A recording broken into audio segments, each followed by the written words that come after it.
সকালবেলা আমি জলে নেমে কি করছি। তো হ্যালো বন্ধুরা, আবার চলে এসেছি আজকের আটল ঝাড়া ভিডিও নিয়ে। তো এই আটলগুলো ঝেড়ে দেখব কি মাছ পড়ে। তো কয়লা আটলের উপর থেকে সব ঘাস সরিয়ে দিয়েছি। প্রথম কয়লা আটলটা তুলে দেখব কি মাছ পড়ে, আর তোমাদেরকেও দেখাবো।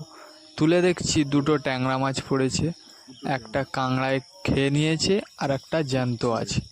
দ্বিতীয়টা তুলে দেখছি গলদা চিংড়ির বাচ্চা চিংড়ি মাছ পড়েছে। এখন আমি এই দৌড়টা তুলে দেখাবো এতে কি মাছ পড়ে।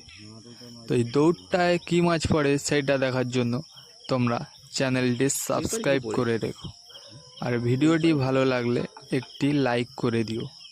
তো দৌড়ে কি মাছ পড়ে, দৌড়ের সাইডের মাটি ধসে ওর গায়ে চেপে গেছে। এই মাটিগুলো আমি সরিয়ে দিচ্ছি।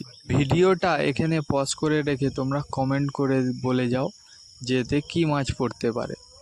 তো আমি এখন দৌড়টা তুলছি, তুলে দেখছি ভেটকি মাছের বাচ্চা একটা লাফাচ্ছে, আর পার্শে মাছও পড়েছে, আর ট্যাংরা মাছও পড়ছে, আর চিংড়ি মাছ তাই পড়েছে। ভেটকি মাছের বাচ্চাটা কত জোরে জোরে লাফাচ্ছে দেখো। তো এই সব মাছ এই আটলে পড়েছে। তো আমি পরের দিন এই আটলটা তুলে দেখাবো